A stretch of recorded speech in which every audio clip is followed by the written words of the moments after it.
오늘 우리에게 주신 하나님의 말씀은 전번 주에 이어서 마태복음 11장 28절에서 30절까지 신약 18쪽에 있습니다. 28절에서 30절까지 짧지만 교독하고 마지막 절은 합독하겠습니다. 수고하고 무거운 짐진 자들아 다 내게로 오라. 내가 너희를 쉬게 하리라. 나는 마음이 온유하고 겸손하니 나의 명예를 메고 내게 배우라. 그래야면 너희 마음이 쉼을 얻으리니. 다 함께요. 이는 내 멍에는 쉽고 내 짐은 가벼움이라 하니라. 아멘. 오늘 또 실시간 유튜브를 통해서 기도의 향연 속에 새벽을 깨우는 성도님들 우리 모두가 여호와 샬롬 하나님의 평강과 풍성한 은혜를 축복합니다. 아멘. 제가 청소년기 당시에 그러니까 20살이 다 못 되어서 세계 최고의 미녀라고 칭송받는 미국의 여자 배우가 있습니다. 마릴린 먼로라고 아마 들어보셨을 것입니다. 그녀는 불면증에 시달리면서 말했습니다. 나는 한 여성으로서 지닐 수 있는 모든 것을 지녔는데도 이게 웬일인지 갈수록 마음이 공허해지고 불면증에 시달릴 때 불행함을 느낀다는 것입니다. 이유 없는 반항이라는 말도 있지만 나는 아무 이유 없이 불행합니다. 그녀는 부의 절정에서 살았지만 그는 끝내 스스로 목숨을 끊고 말았습니다. 짧은 생애를 마쳤는데 당시 대통령이었던 케네디와도 연문설이 아주 파다했었습니다. 그녀의 시신 옆에 유서처럼 메모장이 있었는데 이런 글이 있었습니다. 돈, 인기, 명예, 이 모든 것은 찰나적 행복의 요소에 불과하다. 돌아보면 내 인생은 한 손으로 손뼉을 치고 있는 헛짓는 인생이었다고 기록되어 있었습니다. 한 손으로 손뼉을 치니 허공만 날릴 뿐 세상 사람들은 누구나 이처럼 무거운 짐을 지고 살아간다는 것입니다. 어떤 이는 질병의 짐을 지고 어떤 이는 불화의 짐, 어떤 이는 자식의 짐, 또 어떤 이는 마릴린 먼로처럼 이유 없는 불행의 짐에 짓눌려서 신음하는 경우도 있습니다. 무명 가수를 20년 동안 하다가 한순간 연속극에서 나오는 풀어주는 그 작가의 덕으로 내가 너를 모르는데 남들 너를 알겠느냐고 이 곡 한 곡을 히트치고 나서 그 타타타 한 곡이기 때문에 돈방석에 앉은 지금도 가수 생활을 잘하고 있는 늙어마간 그 가수가 있습니다. 이 세상 근심 걱정 무거운 짐 없는 자 아무도 없다는 것인데 마치 파도처럼 밀려오는 짐들은 그 짐들을 힘겨워하는 모든 이들에게 오늘의 본문 28절 말씀에 수고하고 무거운 짐진 자들아 다 내게로 오라. 내가 너희를 쉬게 하리라고 우리 주님은 말씀하십니다. 그분은 누구십니까? 가장 높으신 분입니다. 인간의 몸을 입으신 독생성자 탄생하심부터 우리가 지금 탄일종을 누린다고 성탄을 기다리듯이 동정녀 마리아에게 나시고 그래서 너희 안에 이 마음을 품으라 곧 그리스도 예수의 마음이니 그는 근본 하나님의 본체시나 하나님의 동등됨을 취할 것으로 여기지 아니하시고 오히려 자기를 비워 종의 형체를 가지사 사람들과 같이 되셨고 사람의 모양으로 나타나사 자기를 낮추시고 죽기까지 복종하셨으니 곧 십자가의 죽으심이라고 기록하고 있습니다. 이 진리를 깨닫고 앞에 가신 수많은 유인들도 예수님 앞에 무릎을 꿇고 은혜와 도움을 간구했습니다. 노예를 해방시킨 아브라함 링컨은 남북 전쟁 당시 몸부림치며 기도했습니다. 그가 말하길, 내가 어려울 때마다 무릎을 꿇고 기도하면 신기하게도 평소 알지 못했던 지혜가 마음속에 떠오른다고 고백합니다.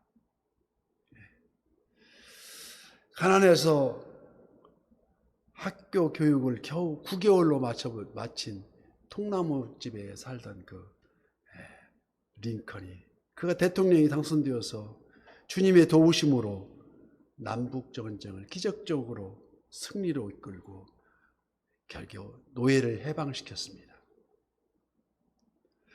태평양 전쟁 영웅으로 일컫는, 그래서 일본을 항복시킨 메가더 장군은 이렇게 말합니다. 단 하루도 기도하기를 쉰 적이 없다고 고백합니다. 1945년 8월 15일 일본 천황이 항복문서에 조인할 때 그 메가더 원수가 옆에 있어서 지켜보고 피력하기를, 그는 이렇게 말합니다. 이 사실은 정치적, 경제적, 군사적 문제가 아니는 바로 신학적인 문제다, 이거는. 이렇게 선언합니다. 이 말의 의미는 일본 패망의 그 배후에는 하나님의 섭리가 분명히 계셨다는 것입니다. 이를 지적한 것인데, 둘째, 그분이 누구십니까? 역사를 조관하시는 분이라는 것입니다. 올 한 해 2021년이 이제 2주일 남기고 있습니다. 서서히 저물어가는 이 한 해를 바라보면서 무엇을 기준하여 2021년이라고 합니까? AD 2001년, 라틴어로 아노 도미니, 예수님 태어나서부터 AD. 그래서 예수님 이후라는 뜻이고, 예수님 오시기 전의 세월을 BC라고 하는데, Before Christ, 예수님 오시기 전을, 이처럼 예수 그리스도는 인간 역사에 기점을 두고 판단되고 있습니다. 하나님이 세상을 이처럼 사랑하사 독생자를 주셨으니, 그래서 말씀이 육신이 되어서 우리 가운데 거하심에 우리가 그의 영광을 보니 아버지의 독생자의 영광이요 은혜와 진리가 충만하더라. 그분이 바로 예수님이십니다. 셋째, 그분은 누구십니까? 온유하고 겸손한 분이라고 오늘 본문을 말씀하십니다.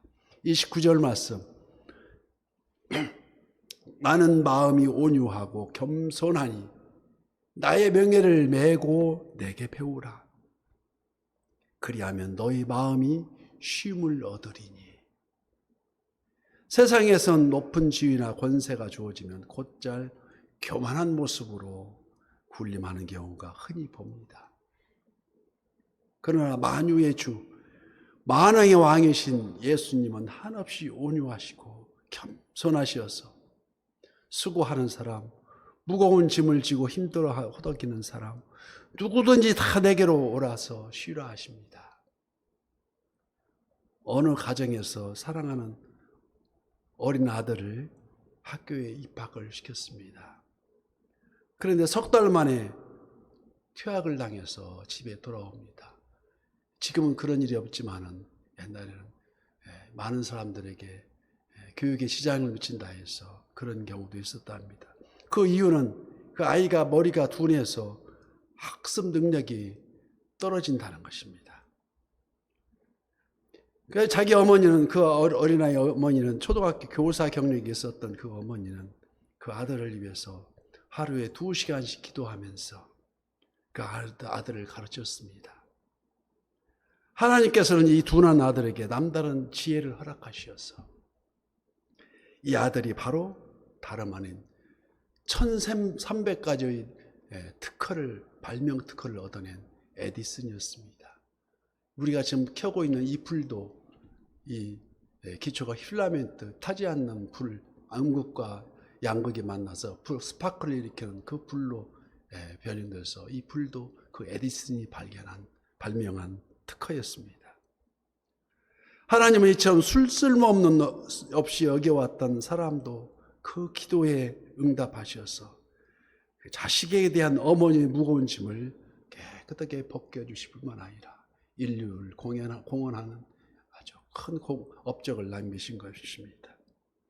그분은 왜 수고하고 무거운 짐진 자들 다 내게 오라고 우리를 초청하고 있습니까? 온갖 세상 짐에 짓눌려서 지고 가야 할 그 무거운 그 짐진 자들에게 내가 너희를 쉬게 하리라고 쉼을 주시기 위해서 우리에게 말씀하시는 것입니다. 죽음의 불안과 공포에 짓눌린 자들이 세상 누구에게도 경험할 수 없는 참된 평화와 안식이 우리 거기 안에 있기 때문입니다. 평화로다. 하늘 위에서 내려오네 그 사랑의 물결이 영원토록 내 영혼을 덮부소서 하는 찬양처럼 내 영혼의 평화가 넘쳐나면 주의 큰 복을 받음이라. 내가 주야로 주님과 함께 있어 내 영혼이 편히 쉰다고 우리는 찬양합니다. 그게 바로 주님과의 동행하는 삶을 가리킵니다. 단서가 있는데 주님과 동행하는 것입니다. 어떤 시련이 와도 자기 십자가를 지고 그 길을 떠나가는 그 경륜과 연단 속에서 그 연단을 통해서 그 명예가 점점 더 가벼워진다는 것입니다. 오늘 본 30절 말씀. 이는 내 멍에는 쉽고 내 짐은 가벼움이라. 예수님과 동행하는 삶이 바로 그렇다는 것입니다. 믿음의 짐을 마치 새의 날개와 같다고 할 수 있고 또 망망대해를 헤쳐가는 벼의 돛과도 같다고 할 수 있습니다. 하늘을 나는 새에겐 날개가 무거운 것이 아니라 몸을 공중에 가볍게 뜰 수 있는 도구가 되는 것이며 돛담배는 돛대가 있으므로 더 가볍게 속력을 낼 수 있는 가볍게 물결을 헤쳐갈 수 있는 도구가 된다는 것입니다. 대림의 계절, 오늘도 그 멍에가 점점 가벼워지는, 그래서 오직 우리 가정의 평안과 기쁨과 감사함으로, 그래서 십자가의 도가 멸망하는 자들에게는 미련한 것이요 구원을 받는 우리에게는 하나님의 능력이라. 그 능력으로 우리 선한 모든 지체가 다 승리하는, 그래서 주님을 마음을 시원케 하는, 하나님을 기쁘시게 하는 우리 선한 이 모든 지체가 되시기를 예수님 이름으로 축복합니다.